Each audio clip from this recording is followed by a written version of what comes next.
Okay, my vocal chain. So I'll go ahead and just jump right into it. First thing is autotune. And I have Antares Autotune Pro, which it's a good one. And it does everything I need it to. And it's got a manual pitching function, which is nice. But it is expensive. So if you're on a budget, I would say just get Waves Tune. I think it's $30. Yeah, just turn your retune speed up. Anywhere from 0 to 5 is pretty nice. More natural would be closer to like 10 to 12. Next up is the puigtec EQ P1A, and this just does a boost at 10K right there. 10K boost all the way up. And trim it between like 9 and 11 based on how natural you want your vocals to sound. But this is good for adding that brightness to your vocals. Something you can do instead, you could use a digital EQ here, the 10K boost. I use this because I like how it sounds.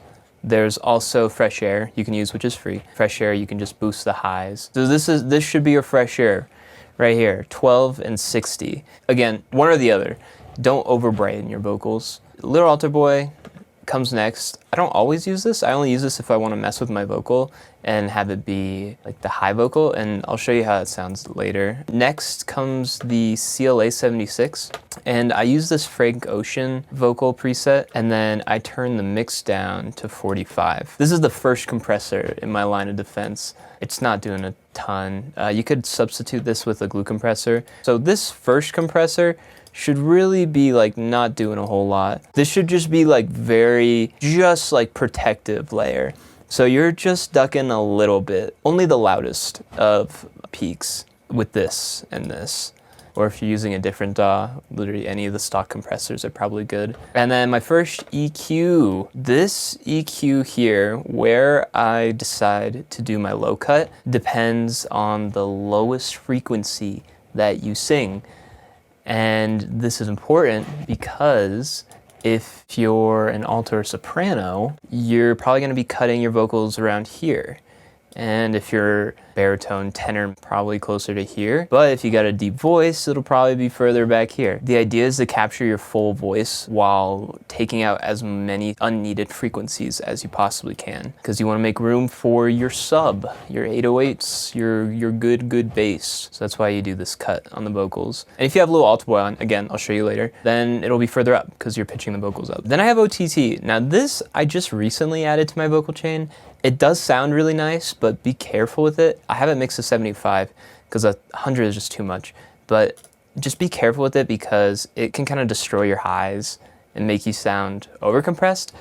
But that's kind of the point of hyperpop vocals, is to have that overcompressed, aggressive vocal sound. So there's nothing wrong with this.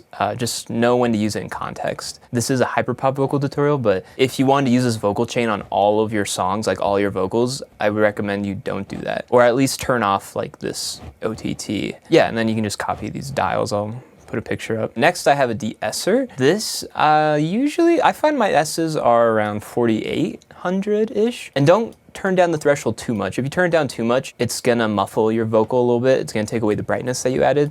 So just a little bit. If you do use Little Altar Boy, it will increase the frequency where your S's are. So it'll probably be closer to like 5.5, 5.6. So just make sure you're aware of this. And also everyone says S's at different frequencies, so just find yours. You can use a free tool like this to determine where your S's are. Okay, there we go. So when I'm talking, do you see how the pitch changes? Everyone has different S's, but it is right around this 4 to 6K range. Having span here is a great way to visualize this. After the de-esser comes this limiter. Now, I only have this limiter for gain staging purposes. It's not really doing too much. It's just kind of making sure I don't go over. If you want my honest opinion, I kind of turn this off most of the time because I have another limiter on here. Yeah, again, for gain staging, making sure your vocals are staying at a certain volume, not going over a certain peak. Another low cut, because this OTT will add lows, and you could just take that low away, but I like to keep it in case, I don't know, just in case, just so that like it doesn't mess with it. So yeah, another low cut here. The glue compressor here is pretty snappy. It's 0.1 and 0.2, -12, 5.5. These are kind of arbitrary values. I usually adjust this quite a bit after I record. So I'm gonna record something real quick here. You say this is a nightmare. Say this is a nightmare. This is plenty for my purposes, whatever. So, the compressor. So, you see how much it's compressing? Like, that's a good amount of compression, I guess. It also depends on your input volume. When you are recording, make sure that you're not reaching the top. Make sure these peaks here are not square. If you hear distortion from your input, it's always gonna be there. You can't get rid of it. So that's why I adjust this, because depending on how loud someone records or how dynamic they record, they might need more compression, they might need less compression. So for this is a nightmare. Yeah, I try to just have it not go over this 5. I mean, you could make it punchier if you want. You don't need to. And then I don't have soft clip on. Sometimes I'll turn it on, but I find like when you turn soft clip on, like you hear distortion more often than when it's not on. So I usually leave it off. And then honestly, fabfilter, so this Pro L, I only use for like a visual representation. You say this is a nightmare. And I do this because it helps me to see things. You say this is a nightmare. And usually like if your vocals are touching that red line at the top, it means they're gonna clip. So that's why I have that. It gives me a good idea of how loud they are and how they'll sit in the mix. I've turned it up 4 decibels here. You can just use a utility plugin to turn it up for. Yeah, so this is doing, like I said, this is a visual thing. This is not actually doing any limiting. Okay, and then I have this delay here. Turn the reverb off. You say.